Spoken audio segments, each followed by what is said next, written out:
Welcome to the intersection of technology, cybersecurity, and society. Welcome to ITSP Magazine. Thank you for joining us for this conversation.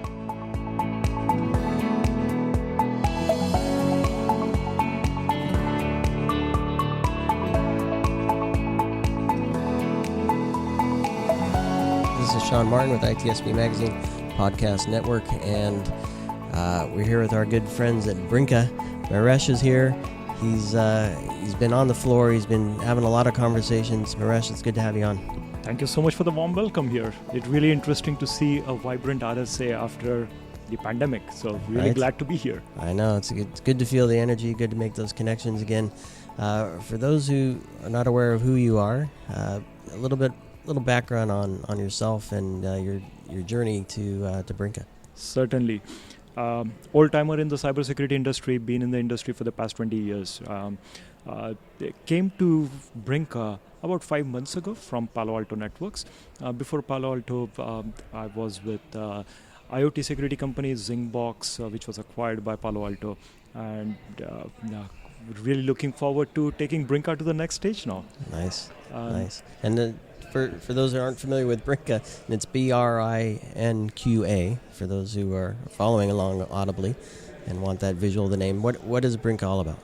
That's right, Brinqa. Brinqa is really about centralizing the risk management frameworks for our customers. What Brinqa really does is aggregates findings and the vulnerabilities from multiple different specialized scanning tools to create a unified data model for our customers to understand their exposure, to understand the severity of the findings or vulnerabilities associated with it, and overlay the business context so that customers can prioritize and act upon the right set of findings in a timely fashion. That's what Brinqa is all about. And it's that latter part that's always the fun piece, I think, right? The data's there. It might be challenging bringing it all together, but there's certainly tools that help with that. But understanding the business context and in a way where you can take action is really the key part, right? Absolutely. You hit the nail on the head there. Bringing the data is not really the magic sauce here. You can just think of these as connectors with every single security tool out there. In fact, the theme for RSA this year is Stronger Together, right? That's exactly what Brinqa strives for.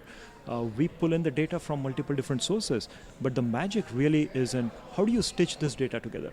Right. Now, how do you create a unified understanding of your attack surface and then enrich that unified understanding with business context that is overlaid on top?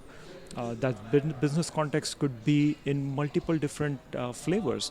It could be the ownership information about who owns these assets. It could be about which assets or which business unit matter to my organization more. So that I can offset the risk factors and really identify what are the items my security team needs to work on today in terms of patching the vulnerabilities or findings. So how does that, and I didn't get a chance to ask Dimitri this, but how does that business context come into play? Where does that come from? Is it somebody's head or are there systems out there for that as well? A great point. In fact, this is a challenge most of our customers face today, right? Because there isn't a centralized repository of that business context. Oftentimes it is tribal knowledge. Oftentimes it is coming in from a CMDB record. Customers might have ServiceNow. But again, CMDBs are only going to be as good as someone manually entering data into it, right? So customers look at the enrichment of business context from multiple different perspectives. It is stitching all of those disparate set of data together is what really enriches that information. Sometimes the business context is really coming in from ownership. Who owns a certain asset really identifies who's supposed to be fixing a certain vulnerability. And oftentimes this ownership information is missing in larger organizations. So we really are trying to stitch multiple different record types together to create a comprehensive understanding of not just the asset, but the risks associated with each of those assets. And this may be a little bit out there, but I'm going to ask it anyway. Just in terms of what somebody sees who uses Brinqa, is it a dashboard? Is it can I slice and dice it based on risk? Can I look at it from a resiliency perspective or an SLA? This is my part of my business that has an SLA of X, and tell me a bit about that. Right. To answer simply all of the above, but Okay. what we really do is, I'll sort of go a little tangent and help everyone understand why Brinqa is actually needed in an organization. Right? Think about in the past, how SIM solutions sort of came about. SIM solutions really solve a unique problem for many customers. They are the foundation of SOC, Security Operations Center. Now, Security Operations Center, what they do is they are collecting all the events from different tools. Essentially, anytime attack is detected, an event is generated, aggregated within the SIM. But the purpose of SIM is really correlation of that data set. Right? How do my events that are being aggregated from multiple different tools really are telling me a story about a breach or an attack or a root cause of that attack, right? Once you identify that, you act upon it. Right. Then came tools like SOAR, which really automate the playbooks in terms of, I see this attack, I'm going to take these 5 steps to respond to it, right? Now, and that's all right side of boom. Exactly. Now, think about this is all reactive security, right? Yep. Let's step into the proactive world. How can we reduce the risk so that I never get attacked in the first place? How can I reduce the exposure of my organization? And that is where Brinqa is really focused on. What we do is we allow our customers to really create a risk operation center. Instead of a security operations center, when you are really thinking of a SOC, think of a risk operations center where you are going to be able to orchestrate the risk lifecycle inside your organization to understand how I can mitigate and remediate the risk ahead of time so that I can reduce the exposure for my organization. I love that. The ROC. The ROC. Nice. So we're here in San Francisco. A lot of people, right? A lot of CISOs, a lot of practitioners, a lot of hopefully a lot of risk people here too, not just security. What are some of the conversations like? What are people saying? What are you hearing? Risk management is really coming to the top of mind for many customers today. The way we really see this evolving is traditionally risk management was sort of focused on vulnerability identification and remediation. It has sort of gotten extended from that point onwards because the attack surface is ever growing, right? No longer are we simply looking at our IT infrastructure. Now throw in the cloud and there are different processes, different ownership structures that come about with having a cloud infrastructure that you have to manage. Now, traditionally, I'm going to draw some comparisons here. Traditionally, IT infrastructure consisted of your IT assets, and IT assets have an operating system and they've got a software on it. What vulnerability scanners are really doing is helping customers understand the vulnerabilities across the entire software stack, right. Operating Up system and down, through software. Right. Now, draw an analogy and apply it to the cloud. What's happening in the cloud is you still have that infrastructure, whether it is your virtual machines or your containers, but what's running on that operating system is oftentimes a custom designed app. Right. With digital transformation, every industry is becoming a software industry, right? And a collection of services and APIs and everything comes together for some custom thing. Yeah. Exactly. So as customers are building their own applications, custom applications, those are getting deployed in the cloud.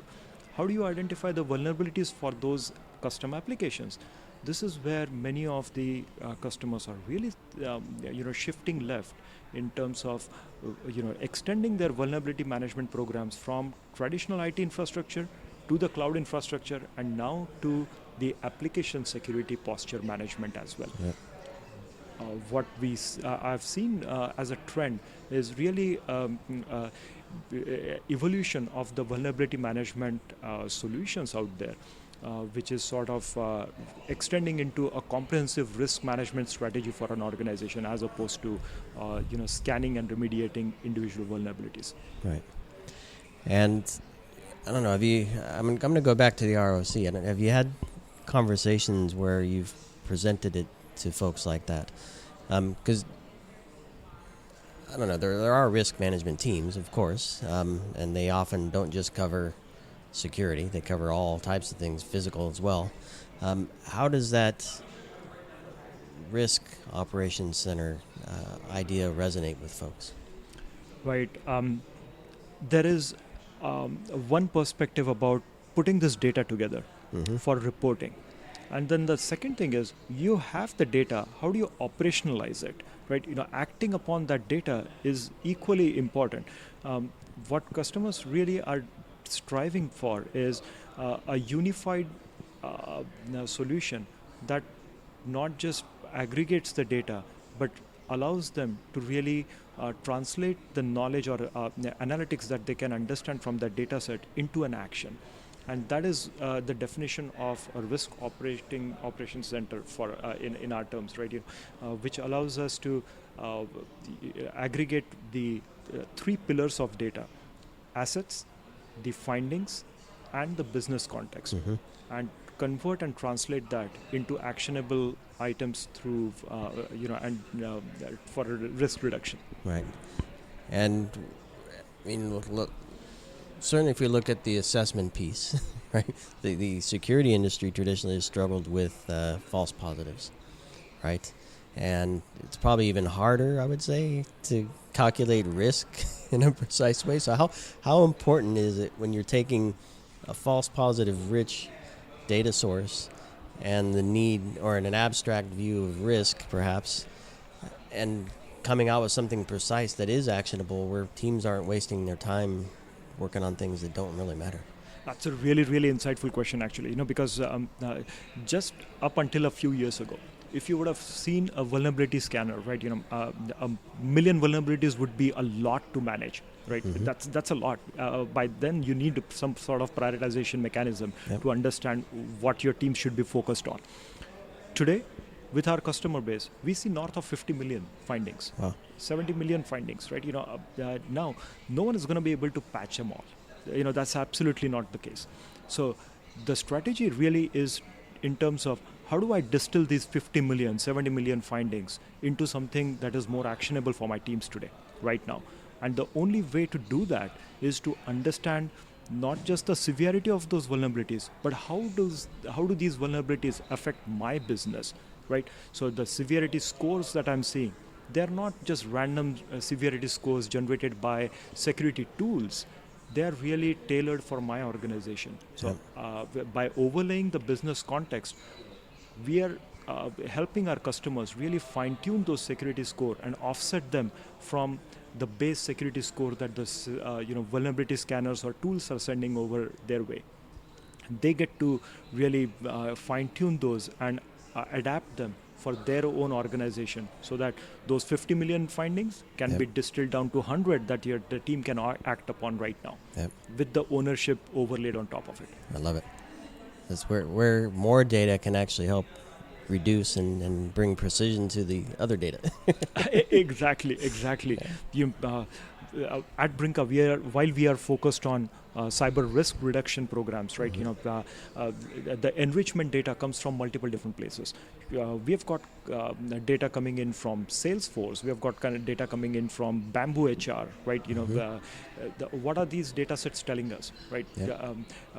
Whether training the cloud engineers, does it have an impact on reducing the risk in terms of the vulnerabilities that you see in your AppSec?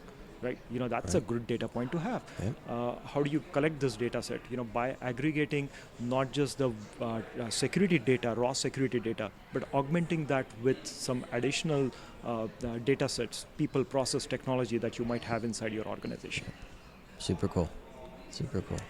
Well, Mayuresh, it's been great to meet you, and a pleasure chatting with you. My mind's already going. I have 100 different questions, but hopefully I have a chance to chat and dig deeper. But any final words for those listening to this episode? Thoroughly enjoyed speaking with you, Sean. Really excited to be back here at RSA, and looking forward to the theme of RSA, Stronger Together. That's right. Really have to build out that cybersecurity mesh here. Yep. It's a good theme. And it's a pleasure meeting you and chatting with you. And for those listening, There'll be links in the show notes to connect with Mayuresh and the Brinqa team. And if you're listening to this during RSA conference, be sure to stop by and meet the full team. And with that, thanks everybody for listening. Thanks again, Mayuresh. Thank you so much, Sean.